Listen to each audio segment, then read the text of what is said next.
Assalamualaikum dan salam Sarawakku sayang. Buletin Lukas edisi petang 28 Jun 2020 bersama saya, Lia Amira Anarigos. Berita dimulakan dengan perkembangan harian COVID-19 di Sarawak melalui kenyataan media Jawatankuasa Pengurusan Bencana Negeri.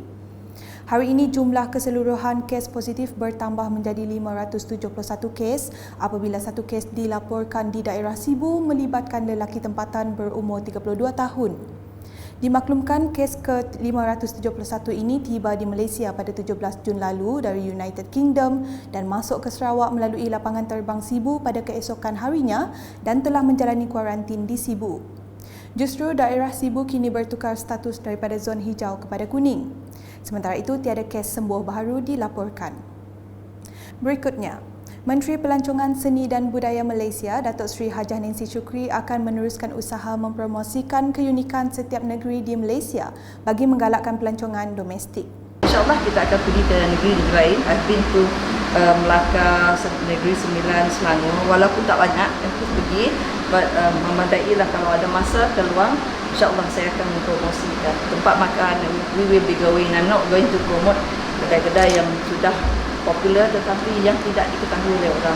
So I like people from Sarawak to also help to identify, bagi tahu saya okay, what place that I should promote dari segi tempat makanan, kedai-kedai makanan biasa, and what is so authentic about their place, dia punya authentic food yang dia nak promosi. So this is an ongoing process. InsyaAllah starting dekat KL nanti saya akan mempromosikan semua negeri punya makanan. Beliau berkata demikian dalam sidang media selepas mengadakan lawatan ke The Rainy Museum di Kuching hari ini. Tambahnya, masyarakat juga kini berperanan dalam mempromosikan pelancongan domestik kerana penggunaan media sosial kini boleh dijadikan sebagai salah satu saluran. A lot of people now emailing to me, can you also please promote through your website, atau through your Facebook. So saya promote untuk dia orang. So it is very interesting. Bermakna people dah mula menyedarinya that mempromosinya melalui social media, which is very easy, is a very effective way, one of the effective ways of promoting kita punya domestic tourism dalam pelbagai bentuk.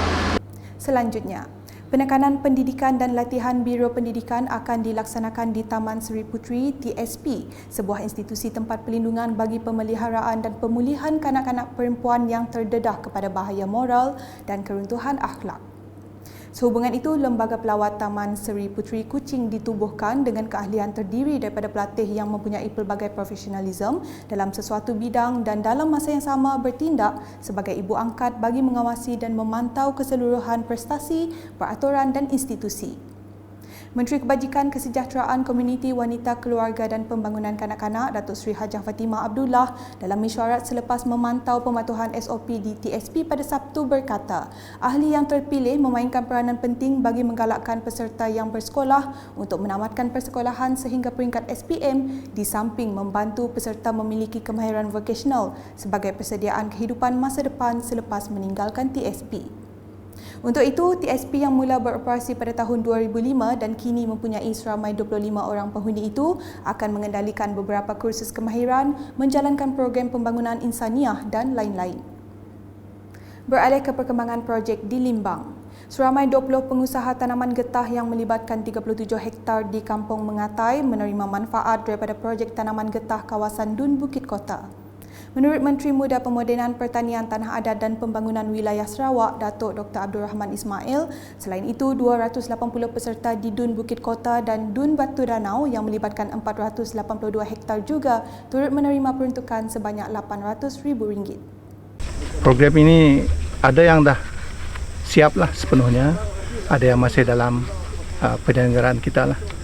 Jadi kita memberi peruntukan bagi 1 hektar dalam lingkungan 13,500 untuk 1 hektar, dan kita menggunakan peruntukan ini untuk penyediaan ladang, penyediaan benih-benih, baja-baja, dan penyelenggaraan selama 4 tahun. Selama 4 tahun sebelum diserahkan sepenuhnya kepada para peserta, kerana kita jangkakan pokok getah kebiasaannya dapat ditoreh selepas 4 tahun ataupun 4 tahun setengah. Berikut menurut beliau selepas mengadakan lawatan kerja ke tapak projek getah kampung Mengatai Limbang pada Jumaat. Projek tanaman baru getah berkelompok TBGB di kawasan Parlimen Limbang telah dimulakan sejak tahun 2000, manakala di kampung Mengatai pula dilaksanakan pada tahun 2018 dan tahun ini masuk tahun ketiga di bawah selenggaraan Jabatan Pertanian sebelum diserahkan kepada peserta pada tahun keempat. Tambah Datuk Dr. Abdul Rahman yang juga adun Bukit Kota, kemudahan jalan tidak termasuk dalam projek ini tetapi kerajaan akan memperuntukkan bagi membuat jalan secara one-off. Sebab kawasan ini jauh daripada jalan utama, jadi komponen jalan ladang dia tak termasuk dalam program ini. Tapi untuk membuat jalan ladang kita ada membuat peruntukan, memberi peruntukan untuk membuat jalan kemari. Dan projek itu kita buat one off lah, sekali saja, dan sekiranya ada masalah jalan rosak dan sebagainya, kita harap peserta akan memberitahu lah. Dan untuk menebas rumput dan sebagainya itu kita orang gotong royong lah. Cuma yang kita akan bantu sekiranya diperlukan untuk menambah batu dan sebagainya. Seterusnya mengenai projek ternakan ikan kolam rakyat Kampung Skibang Bau yang mampu membawa pendapatan lumayan kepada penduduk kampung berkenaan.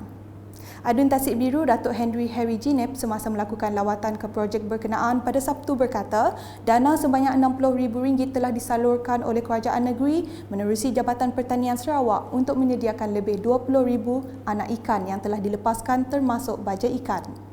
Dan kita mengharap dalam jangka masa 6 bulan ini kita akan menambahkan hasil buayan kolam sangkal Kampung Skibang. Dan ini kita berharap menjanakan sosio-ekonomi setempat, di mana kolam ini adalah kolam komuniti, di mana setiap ahlinya tadi daripada orang-orang kampung Skibang.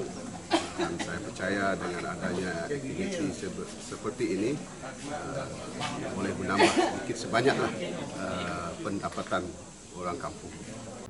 Datuk Henry memberitahu beliau akan menyalurkan sebanyak RM200,000 daripada peruntukan beliau pada tahun depan bagi membina jalan kebun baru sepanjang 2 km yang menghubungkan Kampung Stas dengan Kampung Skibang. Tambahnya, dana sebanyak RM10,000 juga akan disalurkan kepada JKK Kampung Skibang bagi baik pulih bangunan serta tandas Balai Raya Kampung Skibang. Datuk Henry kemudiannya menyampaikan cek peruntukan daripada MRP bagi suku kedua tahun 2020 kepada Biro Wanita dan Persatuan Wanita Kampung Skibang sebanyak RM5,000. Sekian bersama saya Lia Amira untuk edisi petang. Dapatkan berita terkini Sarawak setiap hari dengan melayari portal ukas.sarawak.gov.my, UKAS channel di YouTube atau melalui Facebook, Instagram, Twitter dan aplikasi Telegram Bulletin UKAS. Keindahan bumi Kenyalang semestinya tarikan utama pelancong dan ini merupakan kebanggaan kita dalam mempromosikannya di mata dunia. Kerana Sarawak more to discover. Salam UKAS.